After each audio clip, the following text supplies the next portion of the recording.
In this problem, we're given a function already in the Laplace frequency domain, but we want to solve it for little f of t. So we're going to want to go back from this frequency domain into the time domain.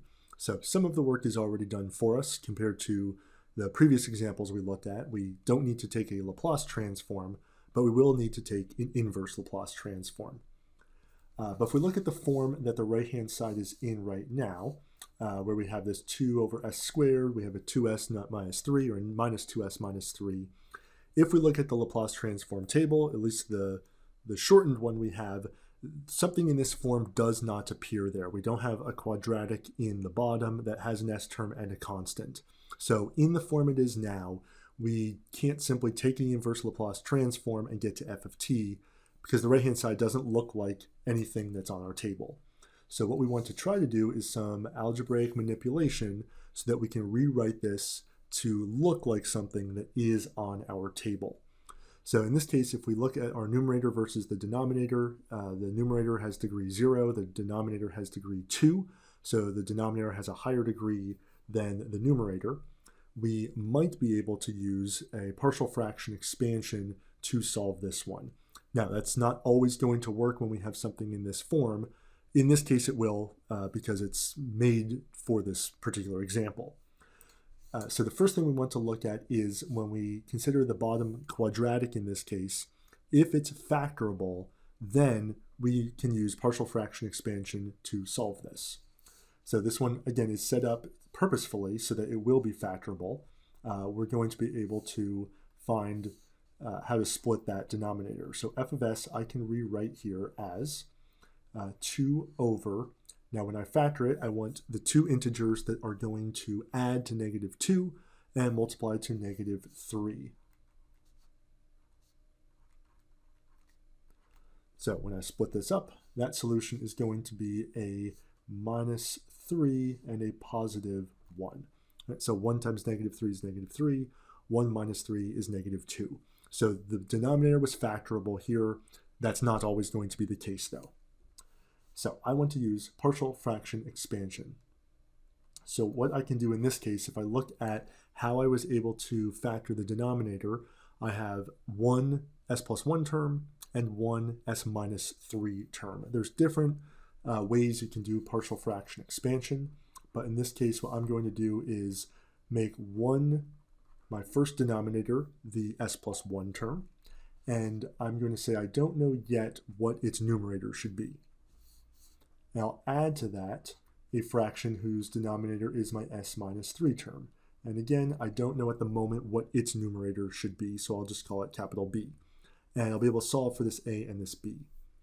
Now, if your denominator is more complicated, like if we have an s plus 1 term squared, then we're going to have to factor this differently, because we could do it as like an s plus 1 and then s plus 1 squared and then s minus 3, or there's different things you can do with the numerator. But in this more simple case, this is what the fractional expansion is going to look like. Now, why are we doing this? Where we want to go is if we can split it into these partial fractions, this a over s plus 1 and this b over s minus 3, each of them will look like something on our Laplace transform table. All right, so what I want to do, again, at least using this method, is I'll just rewrite my original fraction and then the partial fractions here.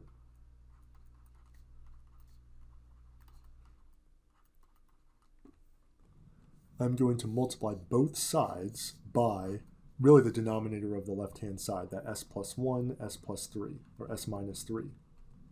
Right, so I do that to the left and the right, so it preserves the equality. All right, so the idea here is now these are all going to cancel on the left-hand side.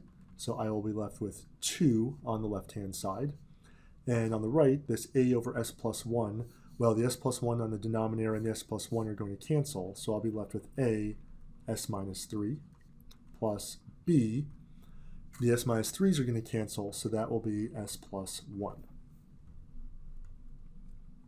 And I will expand this out a bit. So 2 equals as minus 3a plus bs plus b.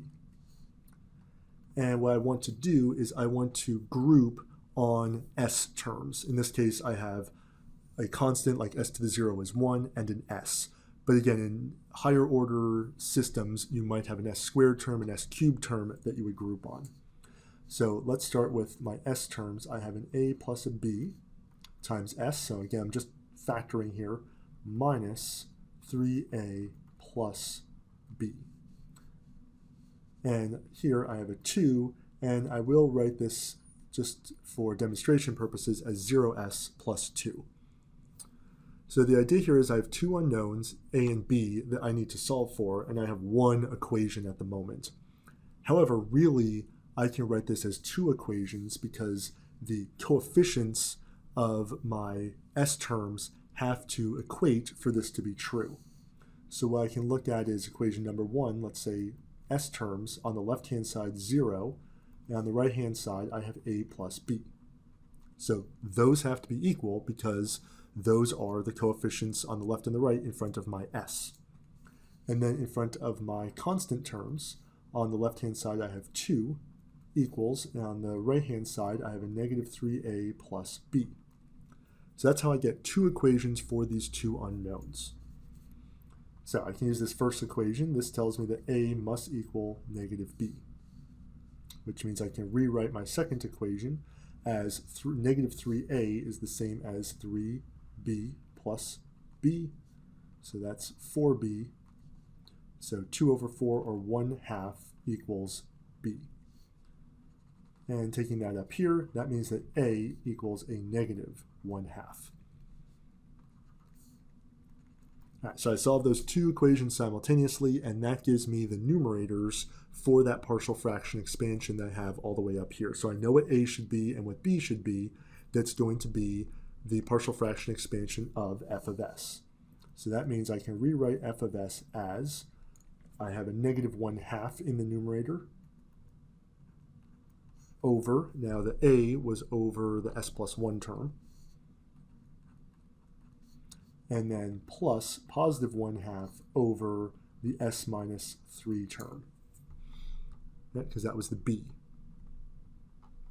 All right, so I've rewritten my f of s this way. I did the partial fraction expansion, and as we'll see in a second, this is going to be useful because these terms do appear on my Laplace transform table. So I can now do my inverse Laplace transform of both sides. F of s equals, now I'll pull that negative 1/2 out right away, plus, and again I'll pull a 1/2 out right away, and I did skip that intermediary step, so I can individually take the Laplace transform of each term and add them together, and we've seen that before in our examples.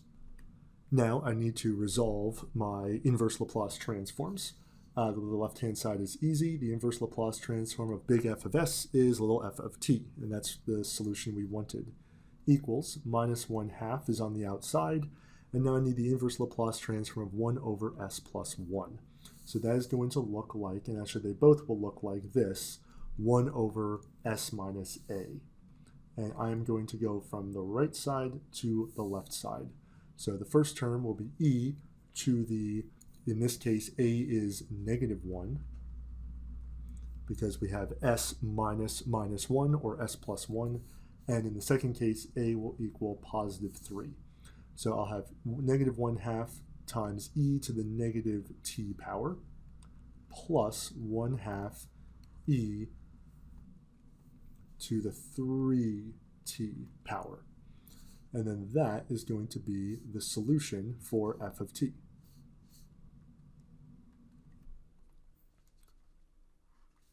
So using the partial fraction expansion, we were able to algebraically manipulate that original right-hand side that did not appear on the Laplace transform table.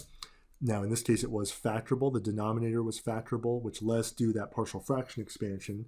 We found what those unknown coefficients a and b were so that we could complete the partial fraction expansion. Now, those individual terms looked like things that were on the Laplace transform table, so we can now do the inverse Laplace transform and go from the s domain back into our time domain to get our final result.